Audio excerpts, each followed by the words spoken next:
Mkwai, Mutsoaledi, Dennis Goldberg, and Raymond Mhlaba. And he came to Robben Island immediately after the trial. And as we know, all prisoners didn't have names on Robben Island. So he was prisoner number 46864. I think we're all used to 4664. And for those who maybe are too young to know, those were our names in the prison. I happened to share a few months with Kathrada on the island myself, having been incarcerated there in 1982. But it was a very short time because soon after that he was moved to Portsmouth prison. I happened to meet him later when he was chair of Robben Island Council, because at the time I was doing my thesis in architecture, and he facilitated that I could come back to Robben Island and do my thesis topic on the transformation of Robben Island. Just to give a brief history perhaps and a reflection on the role this icon and struggle veteran played. We know that the trial ended in 1964, and that's when he actually arrived in Robben Island. He served his term on the island from 1964 to 1982, where he was then transferred to Portsmouth prison together with his other comrades. On the 15th of October 1989, Comrade Kathrada, along with Jeff Masemula, Raymond Mhlaba, Billy Nair, Wilton Mkwai, Andrew Mlangeni, Elias Mutsoaledi, Oscar Mpeta, and Walter Sisulu were released from prison. We do know that they were welcomed in Johannesburg, if I'm not mistaken, at the then Soccer City Stadium on a rally that was organized to welcome them back into society. 1994 to 2006, he was appointed as chairperson of the Robben Island Council and was tasked with establishing Robben Island Museum to recognize and preserve the social memory associated with all ex-political prisoners who had served their sentences on Robben Island. In this capacity, Uncle Kathy was instrumental to what Robben Island Museum is today, including the inscription the island as a World Heritage Site in 1999. The World Heritage status of the island is premised on his famous quotation, which reads as follows: "The triumph of the human spirit against the forces of evil, the triumph of wisdom and largeness of spirit against small minds and pettiness, the triumph of courage and determination over human frailty and weakness." This quotation is often summarized as the triumph of the human spirit over enormous hardship and adversity. As Robben Island Council and as the museum, we subscribe fully to the notion that Robben Island represents not just the hardship, but the positive role it has played in the development of the country and the achievement of freedom, democracy, and peace, and in particular reconciliation, with which he, together with Comrade Nelson Mandela, are very strongly associated. Over the years, Ahmed Kathrada has interacted with Robben Island Museum in various capacities. He has been accompanying VIP visitors to the island as a tour guide. As ex-political prisoners, we do tend to play this role from time to time, because one of the unique aspects of this museum is the fact that it is not only a distant memory or about memorialization of an experience, but it is characterized by the fact that they are living people who have been part of this history, and therefore we believe that Robben Island should continue playing an educative role in bringing about awareness and sensibility to the struggles that have been fought to achieve freedom and democracy. Among the prisoners that he has personally accompanied and hosted on Robben Island, which totaled to about 300 tours. And he published a book about these tours in August 2015, which book was launched on Robben Island. Among the people that he has hosted, obviously we'll mention the very high-profile presidents of the United States, Clinton and President Obama and Michelle, just the last year or two when they visited the island. There are many other important people and unimportant people that he has hosted, because he has always felt that it is important to share the experience of Robben Island as part of that educational process. He's been involved in many educational programs on Robben Island, including seminars for young people, where he played a major role in transforming their mindsets to become better and responsible citizens who are not prejudiced by racialism. He was a mentor, a teacher, an inspirational individual to the young people that he interacted with. In his private capacity as the founder of the Kathrada Foundation, he remained available for consultation by Robben Island Museum on the narrative and interpretation of their individual and collective stories and experiences. On behalf of Robben Island Museum and the Council at large, we extend our heartfelt condolences to the Kathrada family, to his friends, to his associates, but also in particular to his life partner Barbara Hogan, who in her own right stands out among those who contributed immensely to the freedom and democracy we now enjoy in South Africa. As we remember Ahmed Kathrada, Robben Island Museum would like to join the nation and the rest of the world in mourning the passing of the struggle icon, a struggle giant who, until his death, stood for what he believed in. And we know that his opinions about the current political setup are well known and have been recorded. We therefore wish to say that, once again, it is a sad loss for the country. It is definitely a sad loss for Robben Island, not to have Ahmed Kathrada as one of those sources of knowledge and sources of inspiration for this museum. I read a tweet this morning, now that everybody's tweeting, where someone quoted him saying that when Nelson Mandela died, Comrade Kathrada felt that he left him alone. And I think this tweet went on to say that as a country we definitely feel alone now that he has departed. Thank you very much on behalf of the museum, and if there are any questions we will take them. Yes. Aaron Heiman, Sunday Times. So I'm hoping that perhaps you could answer this for me.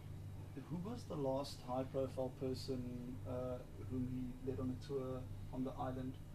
And if you could perhaps additionally answer, how was that experience for both the person who he took on the tour and for himself?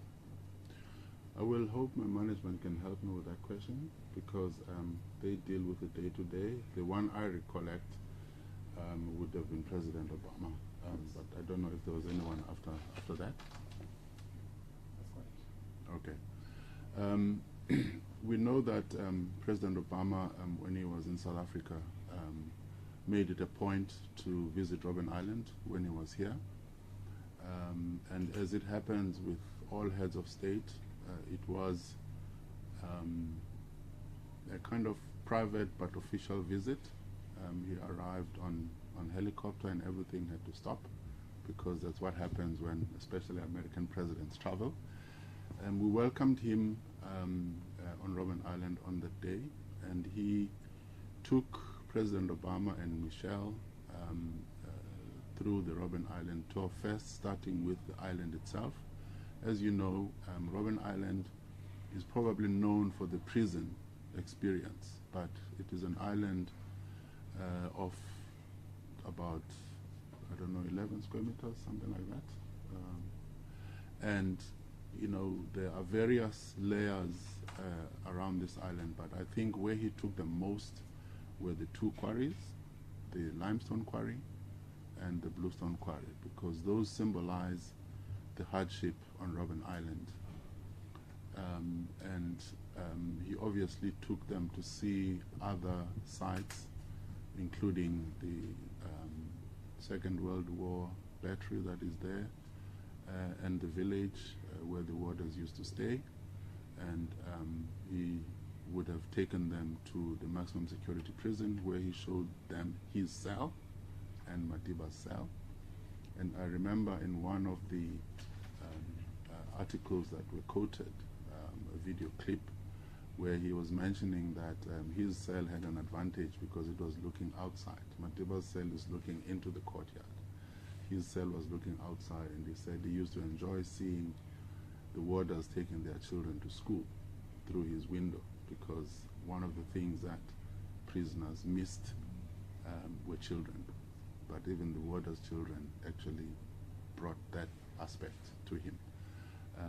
So these are stories that he would tell people, because Robben Island, yes, was about incarceration, was about being punished for the views, opinions, and actions that people took against the apartheid system, but it was also about very general human aspirations that the prisoners had inside there. Yes? Sorry. You said you met him briefly in 1982. Can you maybe recount for us a little bit of what that was like for you? And also maybe what it feels like today to sort of follow in his footsteps as a council member.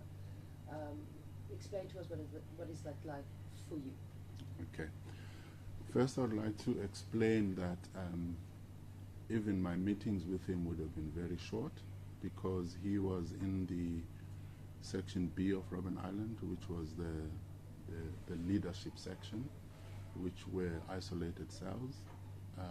I happened to meet him because when I arrived in September, I think it was, I was in the isolation section myself, but not together with them, but next to them. And from time to time, there would be medical inspections by doctors. So I was close to the hospital section, and that was sometimes good to be sick, because everybody who was sick went to the hospital section or when there were inspections. So I met him there for the first time, as I met Govan Beki in that section as well.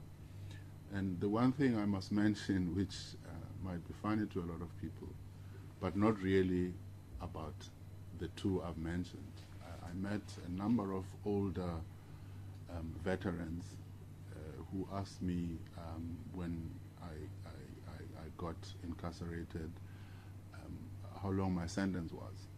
And I said, well, I've been sentenced to 5 years. And they said, well, you are here only for a weekend, because some of them had been there for 20 years and more. So there was a lot of human element in the interaction with the older comrades. And one thing I can say is that if there's one thing I learned from them, was not only just to be interested in politics, they were very much interested in your well-being. As a young activist who got arrested, I was 22 when I got there, turning 23, and they gave you a sense of comfort that it's not just about the doom and the gloom, but it was also just reaching out to a human aspect, wanting to know, have you had a visit from your parents? Has your family visited you? Have you written to them? There was a lot of mentoring about life, which I can mention across the board by that generation of leadership. Politics came as part and parcel of the interaction, but for them it was not the only thing. And that is one thing I can say with pride has helped shape my own horizons in terms of viewing South Africa, in terms of viewing the struggle, because when you get to Robben Island, I can promise you one thing: you're coming out of detention, you're coming out of torture, you're coming out of the most extreme experiences any young person can go through, and you get there, if you are lucky, you are angry, you are feeling a sense of total injustice, even though you eventually got sentenced and you managed to survive the torture and the detention. But you meet people who try and bring out the human in you again and try and take you through their own experience of having been there 15, 20 years. And a weekend becomes like, 5 years becomes like a real weekend. And following in his footsteps as a council member now? I think that is the biggest challenge, because the most difficulty is the fact that when you are in council, I'm a former prisoner, but I'm also a governor. I have to look at making sure that our management manages this institution according to the governance guidelines of the country. This is a national institution of public interest, highest public profile. And following in his footsteps, the fact that he still had interest to be a source of knowledge, to be a source of inspiration, is what I hope I can take forward and share with management and share with the people that we host. I do tour guides as well, because I'm inspired by the fact that, in fact, when you've been to Robben Island, it's like you never leave. A year ago, I brought one of what I would believe was one of the most fulfilling experiences, was when I brought my mother, my children, my whole family, and took them for a tour of Robben Island. And the second one, which I think is just as important, was when I brought a whole teacher contingent of the school where my son goes, and I took them to Robben Island and spent time with them the whole day and sharing my experiences with them. You can only do that if you really believe that that role that you play continues the legacy of seeing Robben Island not as this politicized institution, but as an institution that should educate and that should leave a positive impact on people.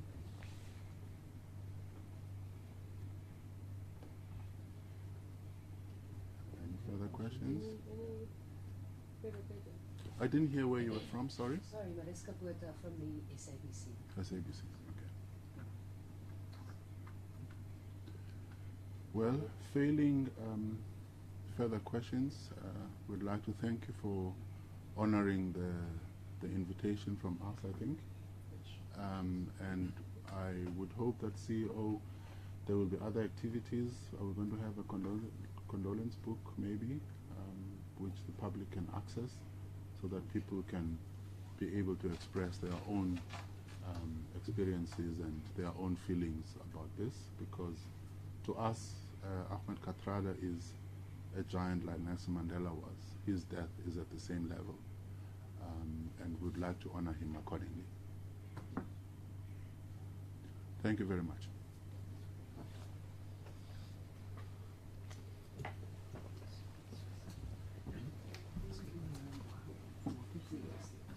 What did you ask me? I was meant to be a state witness in a treason trial in 1982, and I refused to testify in a trial that was involving late Judge Kathrada, our first director of public prosecutors in the London Uka, and I refused to testify in that case, and I was sentenced for that purpose. It was, if I'm not mistaken, I can't